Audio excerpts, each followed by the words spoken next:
does look like shit. Takes too long to grow out. Anyway, don't distract me, damn it! You're gonna blow off my cover! Hold on, let me set up the training montage playlist.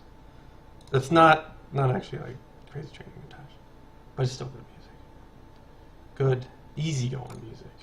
Because you gotta simmer down to learn stuff. I think this is it. Oh, this is not it. Eh, this will work. Fuck it. Connecticut.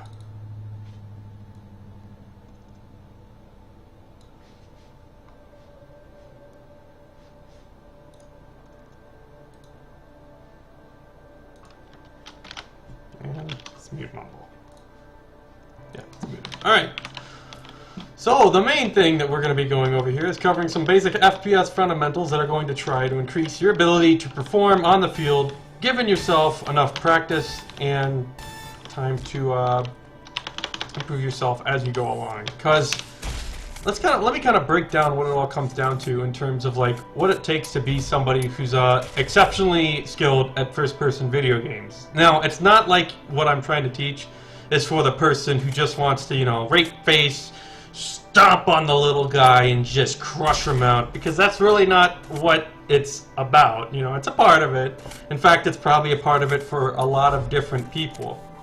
But at its core, what I'm trying to show to people is that in the end, I'm not really much different, and don't even think that players of my caliber or even above my own are much different from yourself. So what it comes down to really is the number one thing that people always get confused on is like, hey Bitey, how do you shoot so well? What do you do? What do you do to shoot so well? How do you do that? There's some kind of secret? It's like, well, there's a few different things that kind of tie into how a person aims and how they perform. And the first thing to come to understand is the several different types of aim that you can experience and learn for your brain to comprehend and utilize over the course of your FPS gaming lifetime. So we'll kind of go over the four basic forms, which is there's Twitch, which would be option like this. You'd be snapping to target. I'm not actually a very good Twitch shooter, and you'll be able to see this because I have decided instead to focus on other aspects. But essentially, you'll be off target and you'll just flick onto target, usually onto a skull or a head. It's more suited to a higher sensitivity user because I have mine cranked a little bit low. So Twitch aiming is when you kind of correct onto target, like so. The second type is strafe aiming. So in this game, it's not quite so prevalent because it's a little bit different than most, because your strafing really isn't as important. It's not so much about strafe aiming, but it's basically just lining up the shot and using your strafe keys to really help you correct for the target. We don't really see much of that, so I'm not going to cover it too much. It simply eliminates, you know, an angle. The way you use strafe aiming in most games is it eliminates an angle of attack. So I guess when somebody's like, if they were strafing it back in front of me, I would want to match up with them, and that means that I only have to aim either backwards if they stop or up if they jump. So even though it's a bot, I can show you that time. There's the third form, which is what I kind of specialize in, which is the form of tracking. Tracking is simply just using your mouse at its core just to follow a target on its own. Sadly, we need moving targets. So it's just using your ability to try to predict and anticipate how a target moves through an environment. And then there's the last form, which is more about how projectiles work, which is called prediction. So let's go to my rocket here. You can see right here, this is what you're utilizing your prediction skill, is just trying to make this guy intercept with your rocket. And that's basically all there is to it. Those are the four root forms of aiming that you can work on and try to improve amongst yourself. Now, the way to like master something is to decide what you want to be specialized in. And what you want to specialize in can determine what kind of sensitivity may or may not be right for you. So I'm an ultra low sensitivity user. I use roughly 21 inches to 360 on my mouse. You can take a look down there. This mouse pad is about 15 inches across. So one swipe around, and about halfway or something right here. It's not exactly to the spot, but basically 21 inches to 360 is what I utilize. Now, what that means is that I have a lot of control. The benefit of low sensitivity is the massive amount of control it grants your forearm and your no wrist, by the way. It grants your forearm and arm and elbow a lot of control over the mouse itself. Now, when you go really low, you're going to be stuck with, you might be left over with some of your old wrist aiming. If you go too low, you can't really use much of your wrist anymore. You end up really straining the muscles and joints in the wrist right here. So be warned if you're ever going to try to, like, you know, mimic what I'm trying to teach you, or mimic my style, I suppose. Changing sensitivities is probably one of the first things you want to do, or you want to decide on whether you want to do it or not. Because once you start, essentially you're going to start reprogramming the way that you process a target and movement in your brain. All that muscle memory that you've built up until this point is going to start to be rewritten, and you've got roughly an hour or two tops before it becomes really hard to go back and forth between sensitivities. I'm not saying like increments that are small. Small increments aren't so hard to adapt to over time. It's a big jump from a high sensitivity user, say 5 to 3 inches to 360, down to something like 20. I don't recommend that you do it unless you're serious about it. Because the first thing you're going to have to do, if you want to take that kind of route, is you're going to have to remember not to use your wrist so much. It comes all from the forearm and the elbow joint right there and over. And yeah, that's kind of how you utilize low sensitivity. You can mix in wrist aiming too, but again, it's all about creating your own style of play. You know, you see my mouse cam up a lot. A lot of it comes down to what's going to work right for you as a person, because maybe you don't want to be low sensitivity user. Maybe you don't want to just be the guy who can track everybody, but instead you want to specialize in flick shots, twitching on a target, just snapping onto the head and firing, or mixing it up with movement and then twitch, and that would be suited for you. There is, let me kind of clarify this, there is no right or wrong way to play a game. There's no right or wrong way to play, and there's no right or wrong setup. It's merely what makes your performance optimal. And whenever you're playing to improve, basically what you're going to be doing is striving to improve yourself over the course of your gaming career, or whatever you want to call it. So it's playing with the intention of improving. And what that means is constantly looking for your weaknesses, where your strengths are, and then try to either focus on making your strengths stronger, covering up your weaknesses, or eliminating your weaknesses. Now, I can already tell you what my own weaknesses are, is when a target gets too close and they start dancing around me in a 360 motion, I will run out of mouse mat space. So then I'll have to reset towards center. So that's a definite big deal that's hard to correct for. Another thing is really fine motor control movement, like really rapid AD strafing. It's a lot easier for the smaller muscles to make smaller movements. It's a lot easier for the bigger muscles to make bigger movements. Go figure. You know, it's just about you know, how much energy can be transferred in an arm versus your wrist right here is quite exponential. But, you know, with all this energy, you need more energy to stop your motion back and forth. And that's kind of a body mechanic aspect of low sensitivity and high sensitivity. So, let me kind of catch up with the chat here if you guys have asked any kind of questions. Hey, Bitey, just a tip. When you sprint with W forwards, you're always sprinting. Yeah, I suppose. Always sprinting would be alright, but I kind of find it like shift is fine for me. I don't actually always want to be sprinting. And, you know, that's that. So I'm going to let everybody catch up right here, kind of top off where we are. And if you have any questions about, like, the mentality of improvement, the mentality of what it takes to be the best at something, go ahead and start asking them now. And I'll give it roughly 2 minutes or so. Questions really help direct these kind of open-ended lessons. Like, I didn't write up a lesson plan for you guys to actually follow along with. So feel free to ask away, and I'll give it about a minute or two.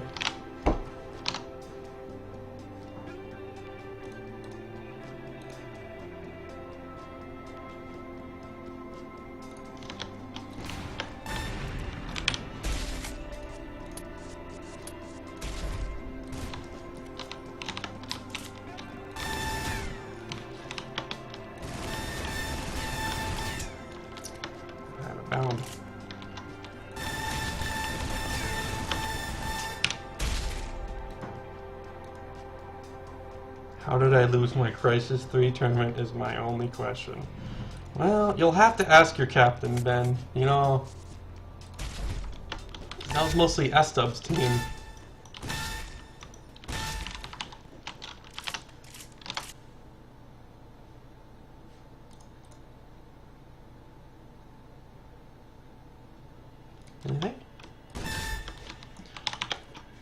Okay, well, you know, if there's no questions about it, then I'll just go ahead and move on to the next thing.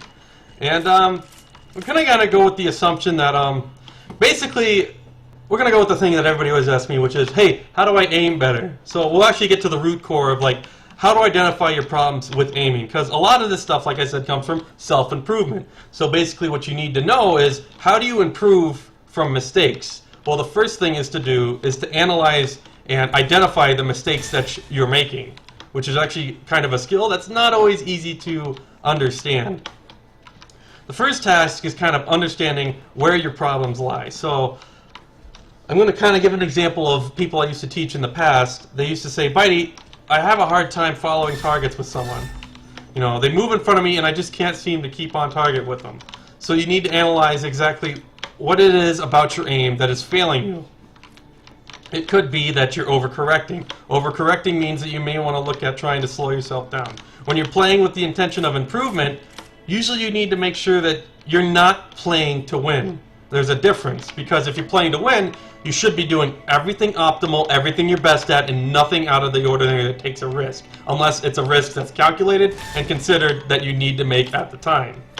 When you're playing to improve, the object and the goal is actually not to win the game. It's simply to identify your mistakes and correct those mistakes as they're made in the game.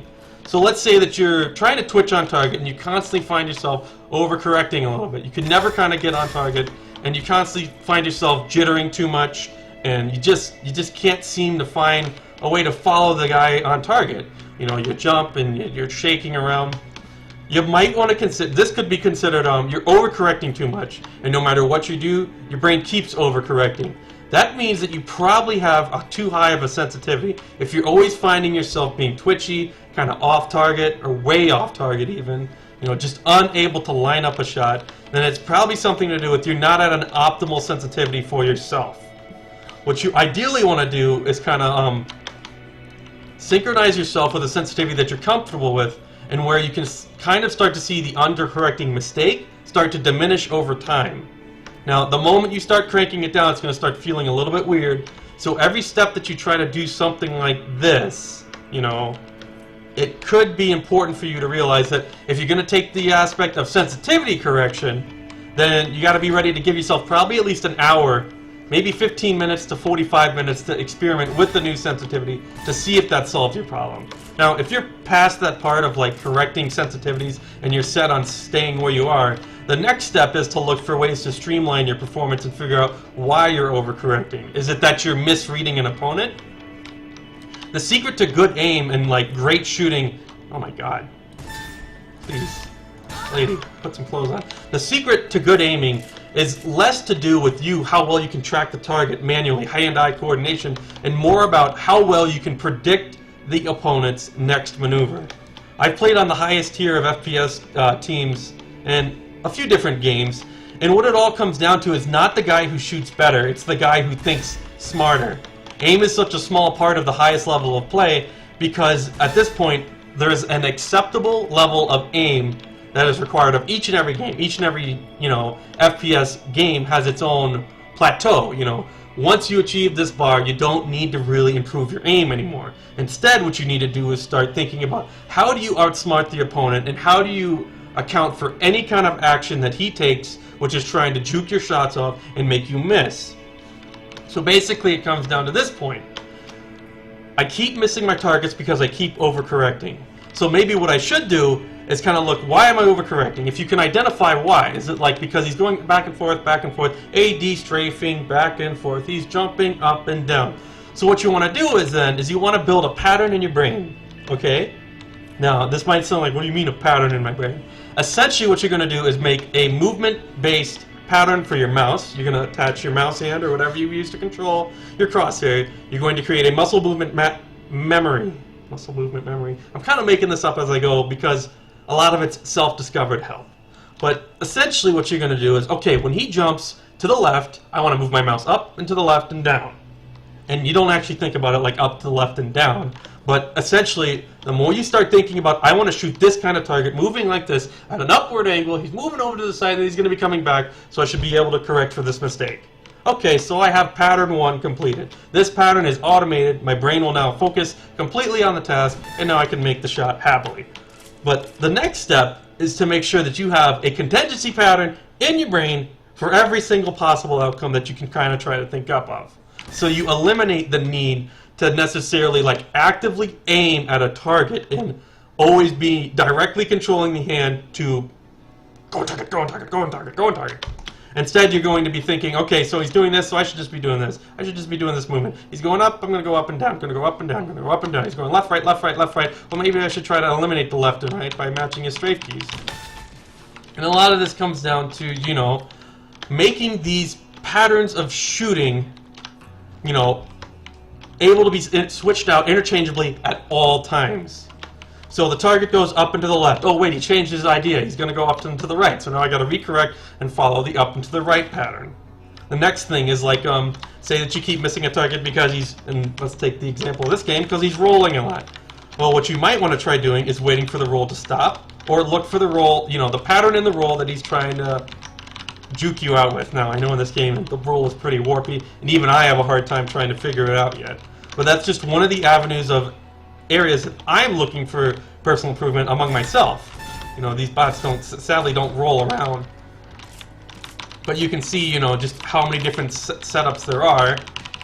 And essentially, what you could do is, when you see a guy roll to the forward, he's probably going to go back to the left. It depends on what kind of level of player you're going up against.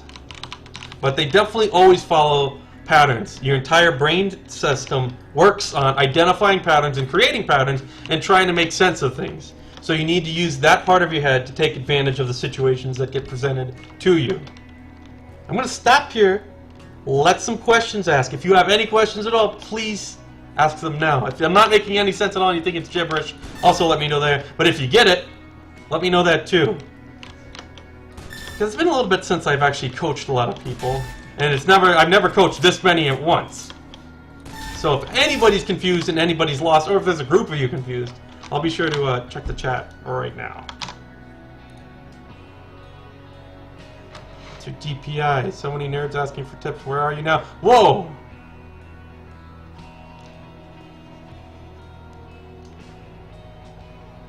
Going to start opening a lesson. Teach people fundamentals. 5 centimeters personal pilot. Yo, Bitey, I got a question. What's our line jockstrap smell like? Milk break again. Is that a shell-loaded shotgun? I think so. I get voted number 2. Are you giving lessons? Yes. How do you make a reticle dot on your sniper when you aren't scoped? That's only for beams. That only has to do with the beam setups. Beams always have a dot form on them. So this is my Tesla beam. And this is my sniper beam. Oh, no, it's not. But you can see on a gun like, we put a recon scope on here. You see this scope? It's really not working. So that's just how the reticle on the beam laser works. There's that one. That was at Overwalk. It's the beam weapon, it has no spread out. You already answered that question. Oh, right. Can somebody tell me what gun specs that is? Raise my zone cap and do get it going. Can you tell us a brief history of what you competed in and out in at a high level? What did I miss? You played Dystopia, Crisis, Natural Section 2. Okay. Well, my history comes from a whole bunch of different games which never really got like mega huge.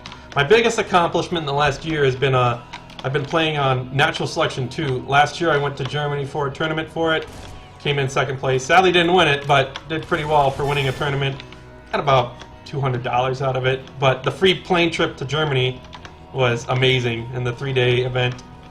And this year I had left that team, played for another. Sadly we got knocked out in the quarterfinals of it. So that was that most recent history. Before that there was mostly Crisis 2. I had made about $300 coaching people and another 400 on some tournaments that I won in it. So it wasn't nearly as big as most games, but you know, it's a nice little thing. Plus, making the money from teaching was always really satisfying, and being a coach. Before that, there was some Left 4 Dead 2. Didn't play that at a very high level. I dabbled around in it for 300 hours and decided I did not want to master that game. And what I say by mastery is, essentially, I've learned and done so many different games at a time. Roughly, I give myself 300 hours to learn as much as I can about the game before I'm actually fully comfortable of leading, you know, the highest tier of team. I'll join teams, I'll play on stuff, but it's until I get to that, you know, 100 to 300 hour mark where I start feeling actually confident. You know, after you have to play the scrims, you have to play all that stuff together. So there was a little bit of Half-Life 2 Deathmatch. It's kind of shunned out of that community though, sadly. But my place of starting was in the Dystopia community, and there had been like a 2-time champion on their seasons 5 and 6 of DGL. And if I had to write up a list of all the little like accomplishment tournaments, it'd be I don't know, it'd be about 20 or 30 events of placing within the top 3, I suppose. 20 or 30, yeah, that'd be about right. Because there was a whole bunch of other little stuff, and then little draft tournaments and other things in different games. I suppose there was a little bit of MechWarrior too, but I never got off the ground on that.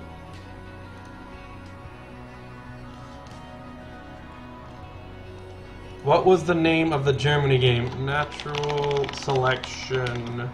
Oh, see, these questions are a little bit lagged behind. I can explain a little bit further what you do when you run out of space on your mouse pad.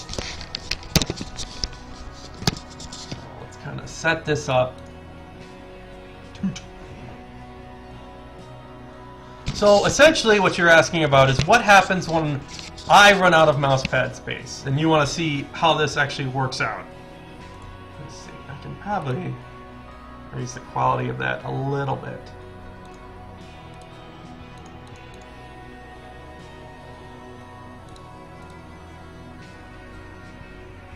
Yeah, there we go. A little bit higher resolution. So essentially, what happens when you run out of mouse pad space? You're tracking your target, tracking your target, tracking your target, tracking your target, and then you're at the edge of your mouse space. The first thing you want to do if you're running into this problem where you're always running out of space is basically you do a lift. You do a mouse lift. You pick your mouse up and you move it back to the center, or whatever way you need to do to have more space. So all this comes down to is knowing how to recenter yourself. And by the way, this kind of comes with some practice. Every time you finish a kill, you know, I'm firing, in combat. After you're done, center yourself back up for the most optimal position in the most optimal setting. So every time you're in a fight and you're going all over the place, trying to land those shots, trying to get those targets on center, you know, guy 1, alright, he's dead. Guy 2, alright, he's dead. That's your last step after every single major engagement, is to recenter yourself, become concentrated and focused again, and then move along to the next play. You know, you never want to have yourself continuing to fight in a relaxed position over here. You want to be alert and attentive to where you have the maximum space around your mouse. I don't have time to lift my mouse this time, so I said I just hope and wait for the next time to run into the crosshair. So again, you know, I didn't really read the rest of your question, so sorry about that. But essentially, it's the discipline to center yourself back up after every fight. It doesn't mean, you know, in the middle of a fight, you know, there's another guy coming, I gotta reset, go back to the center, go back to the center, back to the center, back to the center. You don't want to focus on that too much, because eventually, when you create patterns in your brain, you know, these are subroutines, you know, you could say, as you're programming yourself to remember these things. You only have to actively think about these kind of things for, you know, a few hours before it starts becoming, do you focus on hip firing more? I just got sidetracked. You only have to focus on the task at hand and creating the patterns in your brain. Eventually, they all become automated. Now, you know, just like how I used to aim with my wrist, but now what I did to break that habit was to just think of locking my wrist while I played the game. It's actually a very time-intensive and very struggling part to, like, you know, put up with that suffering, because you get killed a lot if you do that kind of change. But it's just making little progress, and now, you know, when I think of a mouse, my wrist becomes automatically locked. That's what I was using there. My DPI is 500. My sensitivity in source games is 1.53. My sensitivity in this game is as low as the slider goes. It almost equals what I usually prefer for mouse control.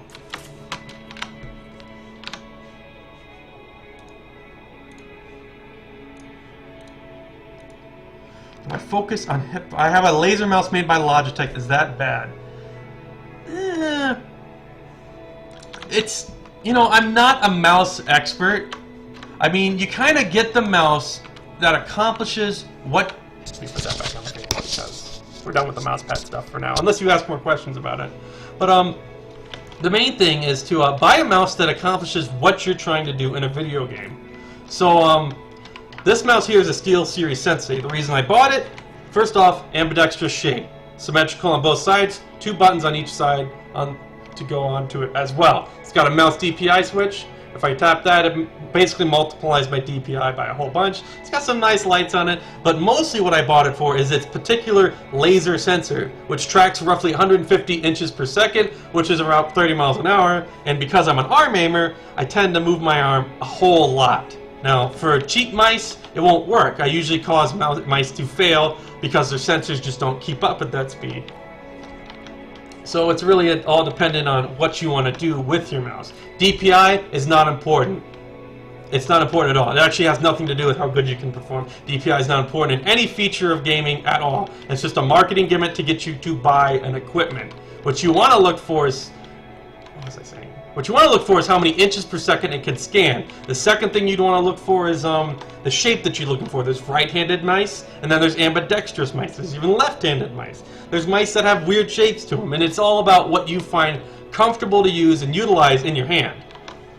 If you have a right-handed grip, it's a little bit different. You kind of float your hand over it. I have a right-handed mouse somewhere in here, but it's currently not in use. So it's not that any mouse is bad, it's that you want to get a mouse that accomplishes what you want to do.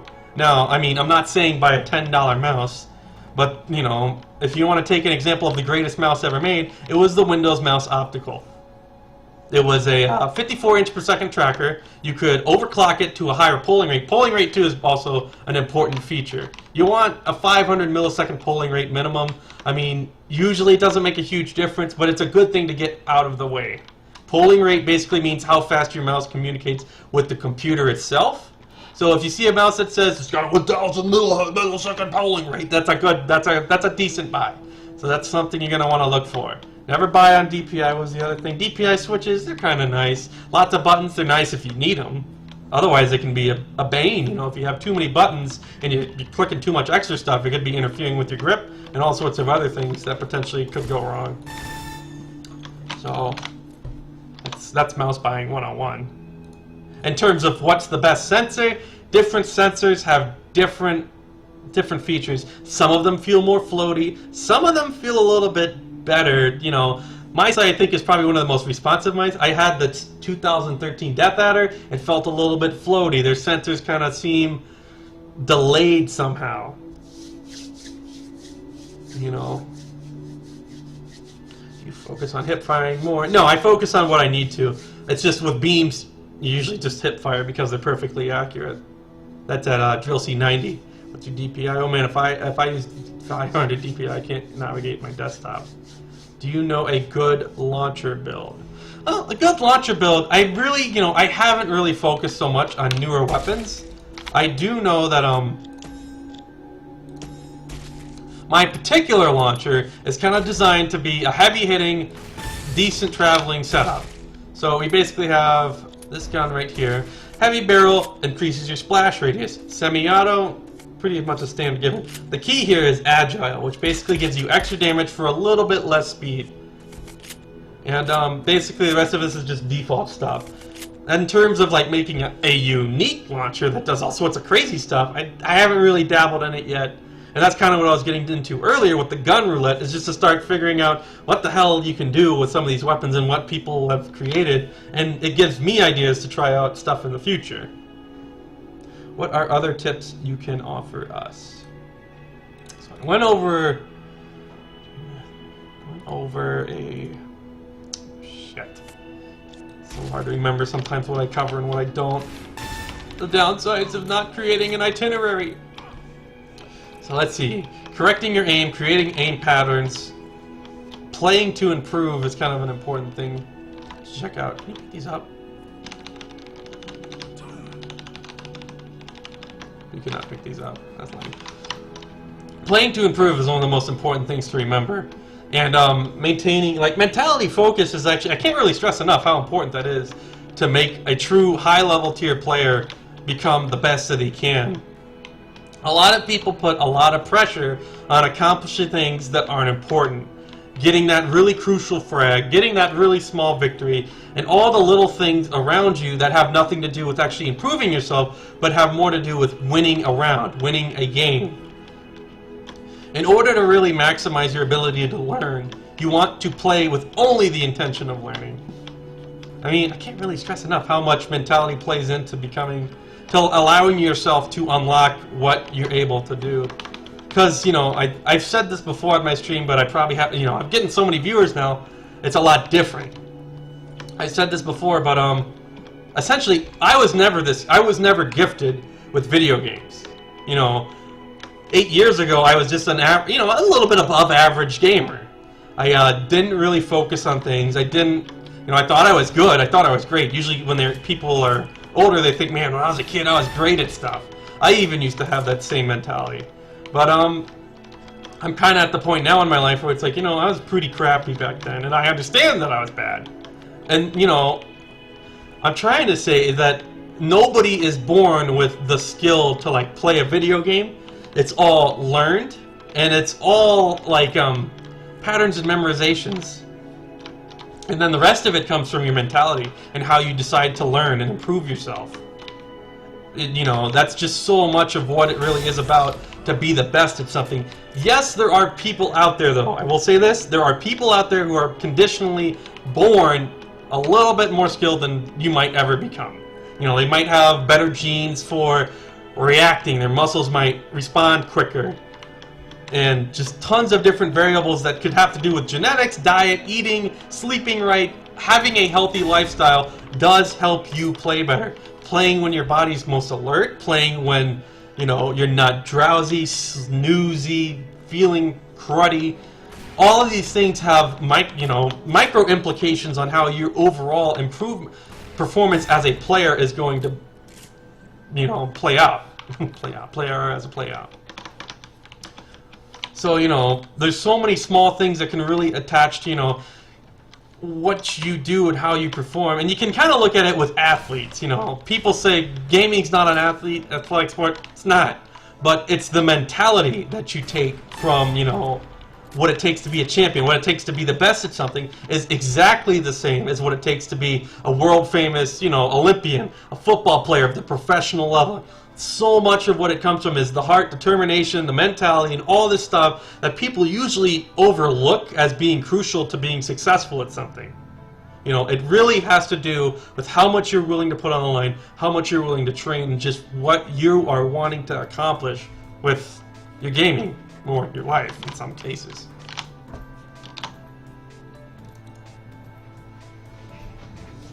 How do I skulk? Skulking's a different game.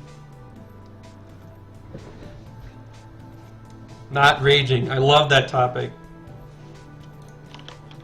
So, rage. Let's kind of identify what it is. Frustration, anxiety, build-up. It's just, you know, basically it's called negative emotions, or you could call them red emotions, because usually they're destructive, impulsive, you know, damn it, fuck, what the fuck, motherfucker, you're gonna start trying harder, you'll start breathing faster, your heart rate might start picking up, and you basically start picking up the signs of agitation. You know, your body will showcase agitation. You might see, like, you might not notice it, but when you get agitated, you start kind of, you know, your eyes you'll start scowling, you'll start trying to play a little bit more seriously, and sometimes it's good to be attentive.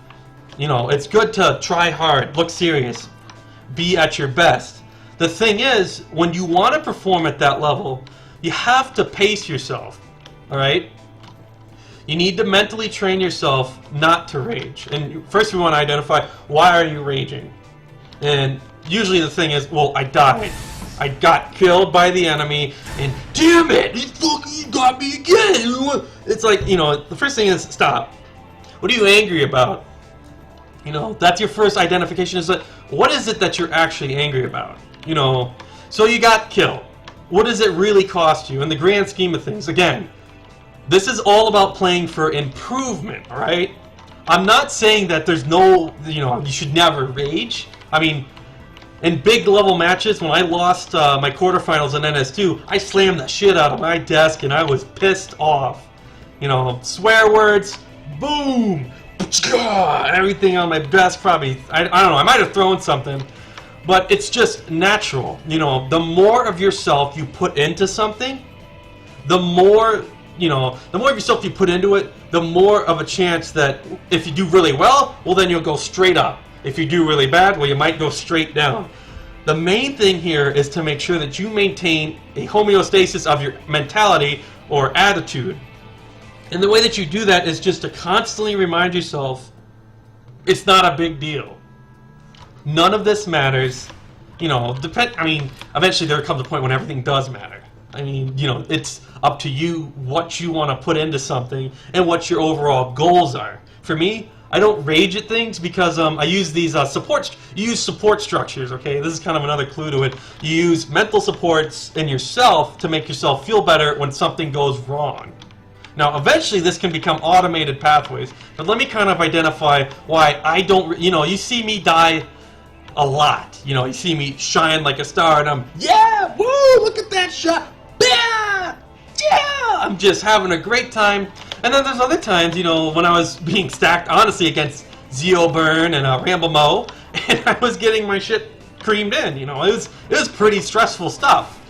I mean, I was losing pretty bad, my KDR wasn't thing, but you never really see me go, damn it, fuck, what the, you beat that shit. And there's a safety net that I've kind of created in myself. Now, for every person, it's not going to be the same way. But essentially, what I remember in myself, whenever I make a mistake, and it's like, why did I do that? What happened here? First off, it's to identify the mistake as it happens, you know. If you're raging too much, you need to make sure that you're probably breathing. A lot of people actually do this when they play. They tense up. When every shot that they take, they suck in. They contract their muscles and they try to shoot really hard. Right there is a step of tension building, anxiety building. You're trying hard to make that shot. You're trying hard. Trying to make that shot. Now, let me tell you one thing. Breathe.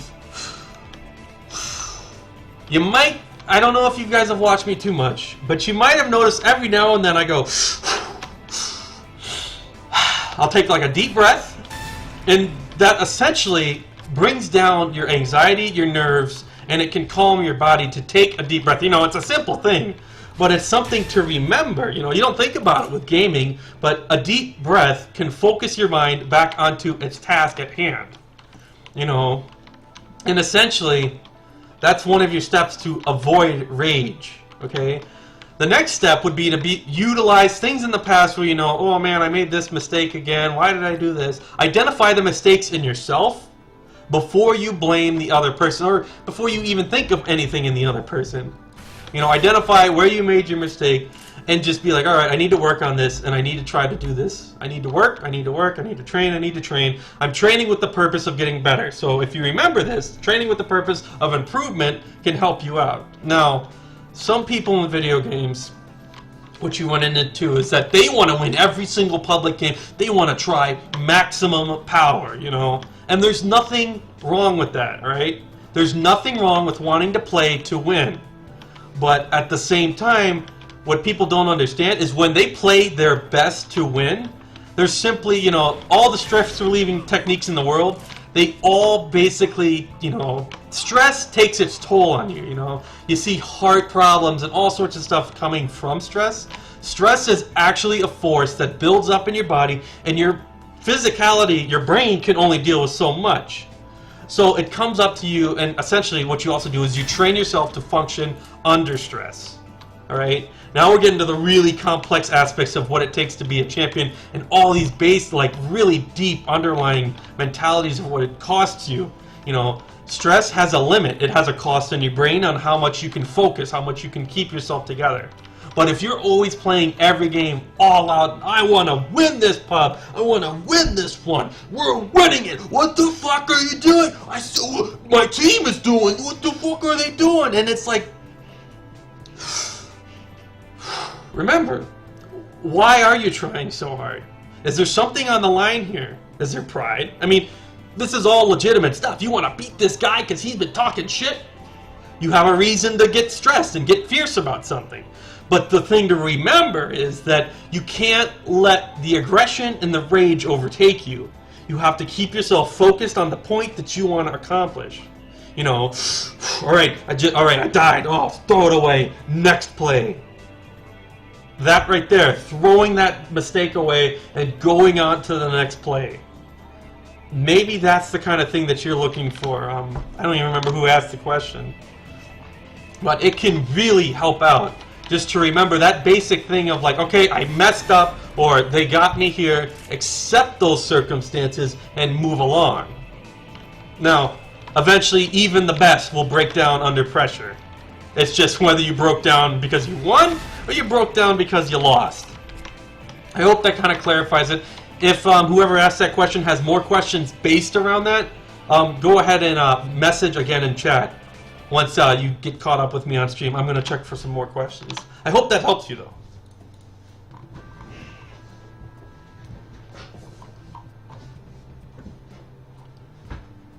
I have a problem with raging and dying. Oh, man, I'm at 10:40:11, and it's like... I've been talking a lot. Great reading when it comes to mentality is a book by Josh Watzikin, The Art of Learning. That would probably be a really good book. I'm a Twitch shooter, as you mentioned earlier, but I find my aim is inconsistent because of it. Sometimes I'm on point with a majority of my shots, and the other times it's pretty garbage. If I were to practice to be a tracking shooter like you, what would you suggest I do? It depends how low... this is at Woofu Doodle. And it depends on... what you want to accomplish and the level of tracking you want to achieve, you know. So if you find that you're tracking hard, your best option is to try to the pattern analysis that I was talking about earlier. We're trying to identify movement patterns and motions that you yourself need to keep track of all the time. I forgot to get water. Hold on.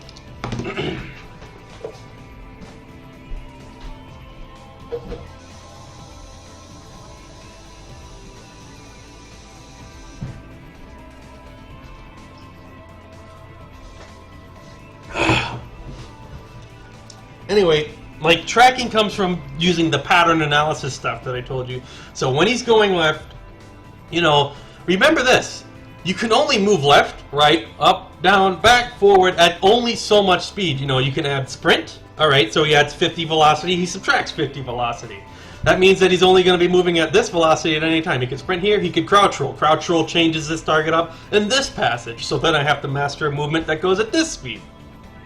And short of changing your sensitivity and just focusing on tracking, like if you really want to brute force your tracking ability, Wufu, what you'd want to do is from now on, when you play, you're going to play with the intention of improving tracking, all right? What that means is that when you're tracking a target, don't twitch. Think nothing of twitching. Focus only on tracking. You might even want to just let go of the strafe keys. Now this is probably going to get you killed. It'll probably get you shot up and shot down a lot. So it's really important that you remember this in your head. Like, I'm playing to improve a skill on my body. I'm playing to improve a skill with my hand. That kind of thinking is what's going to benefit you in the long run. You take your punishings because you're training now, and you focus on the things you want to improve. You know, remember pattern identification and analysis. You know, when he goes left, I move my arm like this to the left. When he goes right, I move my arm like this to the right. When he goes up, I go up. When he goes down, I go down. And you just create muscle memories for each of these motions. Does that make sense? I hope that accomplishes what you were looking for. But ask questions later too. Woo-foo.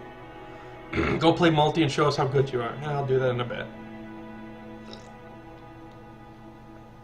Do you think they've made a mistake in disabling competitive mode? Maybe. I never played in beta. I like the competitive mode, but the whole problem with their game right now is that they had too many people come in. They didn't expect their game to go so viral, and so many people to try it, and it overloaded their network. So, you know, what they did, they turned it off. They helped their network, optimized it, and they're probably going to turn it on later. You know, it's their call. I'm not really one way or the other, but I'd love to play it some more, though. I just enjoyed that mode. How was that? Use? Hello, please stop swearing. Damn, I better follow this guy. Hey, I am Chrome Nova on the game. You heard of me because I am rank 7 in Australia. Okay, have you heard of me? I haven't. I just haven't kept up with anybody in this game. I'm pretty new to it myself. Please do a New Yorker accent when you swear. What's your weapon? You can see my weapons anywhere. Bitey only gets raged by the grind. Well, that's me when shooting the shotgun. Bitey's freaking good. Please chant ravioli, ravioli. Give me the formuloli. Ravioli, ravioli, ravioli? Is it ravioli? I don't think that's actually how you spell ravioli, but I'm not sure, Kibbs420. Ravioli, ravioli, give me the formuloli. Deep breaths. Jolt of oxygen can do wonders. Does this game take a good computer? Kinda, maybe. We gotta go to what's Bitey's stream name? Bitey. That is my computer, lol. Can Intel graphic run this game? Maybe. My friend with a pretty old laptop runs at 60 FPS. I think most people can run this game. Mine can, I guess. I don't even think it's a gaming laptop. Good. I am rank 1 in the world. So listen to me, not him. I am a random person on the internet. Listen to me. Also, up arrow. Sec ago, you were Chrono. Hey, I'm Chrono. Blah, blah, blah, blah, blah. We're a random person on the internet. Blah, blah, blah, blah, blah. To win, you have to play the objective mode with the most OP guns and use no strategy. Kappa. Oh, sounds about right. Point and click. Old LucasArts games. This game is a 2D beat 'em them up so you only bash button win. Explains a lot. I am master. Flashpoint Masters Unite. Hell yeah, they need to do matchmaking. Alright, so there's no follow-up questions. Wow. I spent a lot of time covering a lot of different stuff. And I'm almost like running out of... I've completely forgot about everything else that I'm trying to remember here. So, this is open question time. I can't really remember what topics I covered and what I didn't, but a lot of it just has to do with the same basic stuff over and over. Because at the end of the day, mastering your fundamentals, if you want to improve, it all just comes down to what you want to achieve, you know, how much you want to put on the line. You know, if you can play it casually, that's fine. And you really shouldn't hold yourself to such a high standard of winning everything. And, how do I get such good hairs? You know, you wear headphones a lot and, you just kind of grow it out. Bing. Yeah, we might as well go play a little bit. I can try to put it all in motion. If you like that lesson, please follow for it, because that actually takes a lot of work to think up all that stuff and break it down for anybody and everybody to try to pay attention to. So, I think I'm done with this segment here.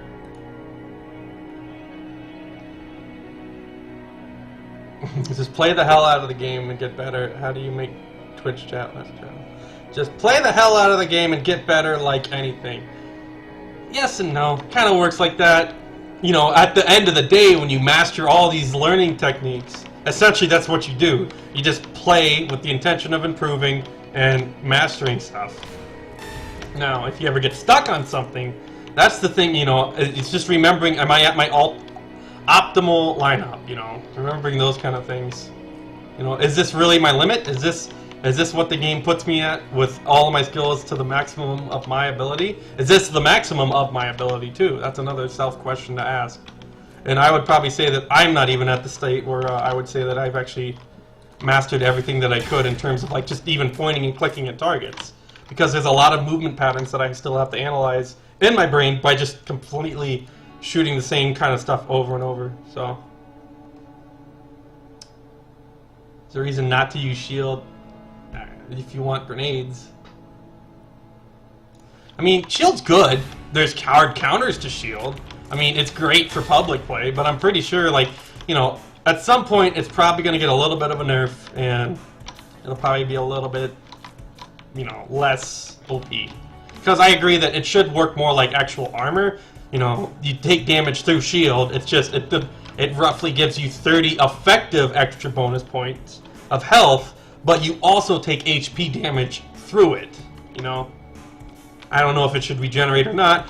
I really haven't played this game enough to really develop a fully fleshed out, like, I know everything about the game, because I'd be lying, because I only started 2 days ago. 3 days ago. Saturday. No, Sunday. So, that's that truth.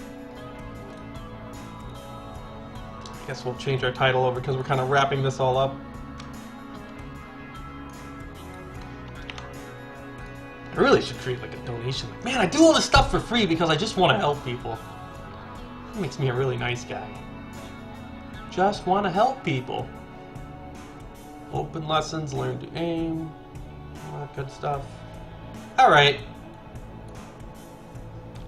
Some late night multiplayer. Some what am I gonna call this? Late night beam. Nothing special. Late night beaming. Beaming. Nothing special.